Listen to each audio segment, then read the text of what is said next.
Hello and welcome. I have a story for you. A young man returned to his village, his mother's village. He's a young entrepreneur. He wants to offer jobs to the young people to give back.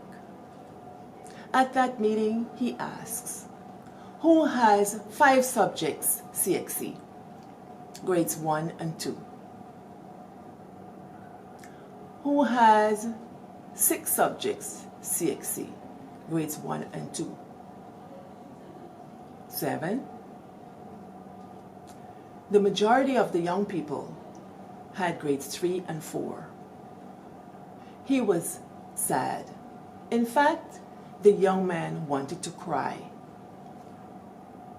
And to make matters worse, someone beside him said, "Bye, don't waste time with people from there."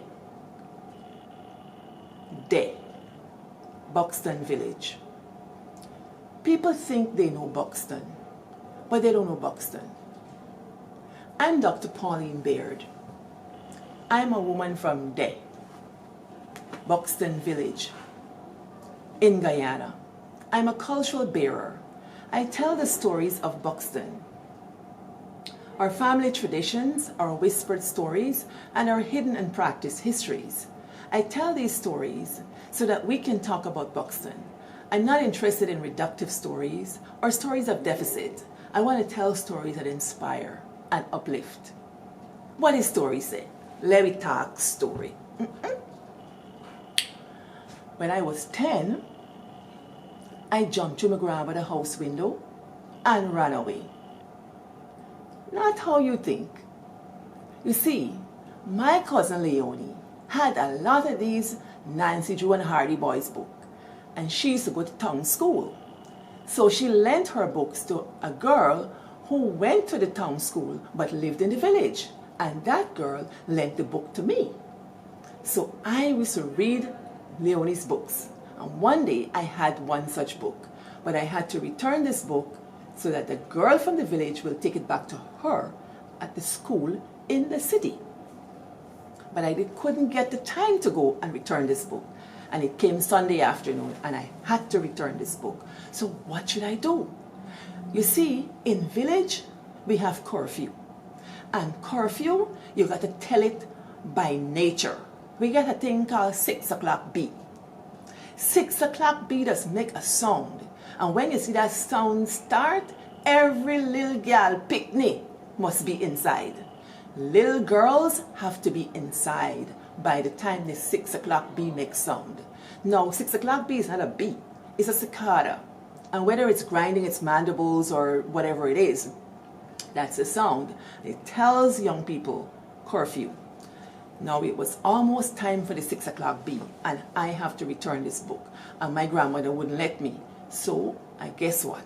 I jumped through the window, I bolt in the backyard, scale Miss Jorley fence, run down the lot, up Friendship Millowalk, up Company Road, up Millowalk, not Millowalk, Public Road, down Company Road, end up at the Ford's house, deposit the book, and bolt back. You think stray dog chasing me?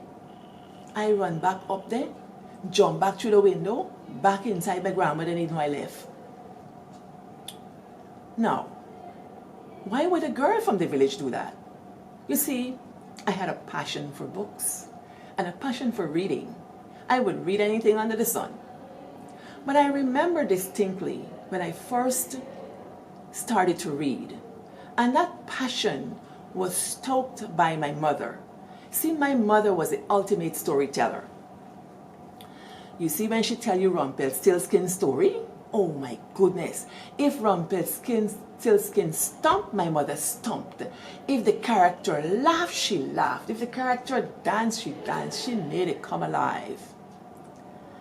And one day, I asked her for so many stories, I think she ran out. And she got a book. And she started to read Rumpelstiltskin's story. I was puzzled, because she had never done that before. So I asked her, what are you doing? And she said, I'm reading the story. I said, the story's in the book? She said, yeah. I said, well, show me. She opened the book, but I couldn't see the story. So I was puzzled, and she said, well, these are words, and these words carry the story. I said, oh. And she said, I'm reading the story. A light bulb went on. If you can read the stories in books, I need to read books. But I hadn't been in school yet. So I started school, and you had to wait until you were 7 years old. You remember that? For those of you who were listening from Buxton, yeah, 7 was when we started reading books at the library. That was the age for joining the library. And I remember I got my little orange card, and I filled out my name and address, and I took it to my godmother, and she looked it over, and then I took it to the library, and the librarian was Miss Pauline Hosanna. And she gave me my first book, stamped it, returned it in 2 weeks. So I was a happy camper. It was something about Charlie Barley. And so I went down the street, down Watson Street, and I stopped at Papa Jordan's Bridge and read the book. Now, I was in trouble. From the library to Papa Jordan is not even a football field length. And the book was done. What should I do? Well, Monday, Wednesday, Friday, you can go to the library, so I went every time. But it was getting pretty annoying for a 7-year-old. So I had a smart idea that I would go into the big girl section, the big children section. That said 11 to 15. So I went in there and got a book. I started to read the book. And I thought, well, I want to borrow this book. But Miss Hosanna probably wouldn't let me. But I tried anyway. I went up there timidly and gave it to her. Sure enough, she gave me the book. I was quite surprised. I got the book, and I walked to the Spencer's Bridge, near Papa Jordan's Bridge. I sat down and started to read the book. Book sweet. I said, big children book sweeter than little children book. Little children book got plenty pictures. Big children book don't have pictures.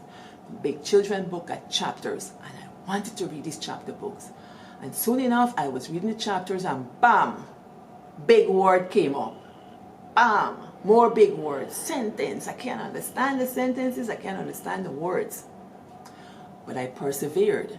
And for the first time, I couldn't return a book in the time they gave me. I had a love of reading. This girl from there. This girl from there had a botheration grandmother. As soon as she sit down with the book to read, my grandmother, do this, go here, bring that, carry that, cut this, do this. Why these people so botheration? Very annoying. Botheration is a word for annoying.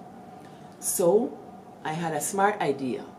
You see, as soon as she sent me to do one errand, I cut out, get my book and fly up the sapodilla tree. I climbed up the sapodilla tree so fast. Hide in the branches, sit in the fork, and I got my book out reading. She came out. But this way, I can see she, but she can't see me. And that was how it went. When I'm not in the sapodilla tree, I'm up in the tamarind tree. I could see the whole neighborhood, including my grandmother in the yard. But nobody could find me because this girl from there got a passion for reading.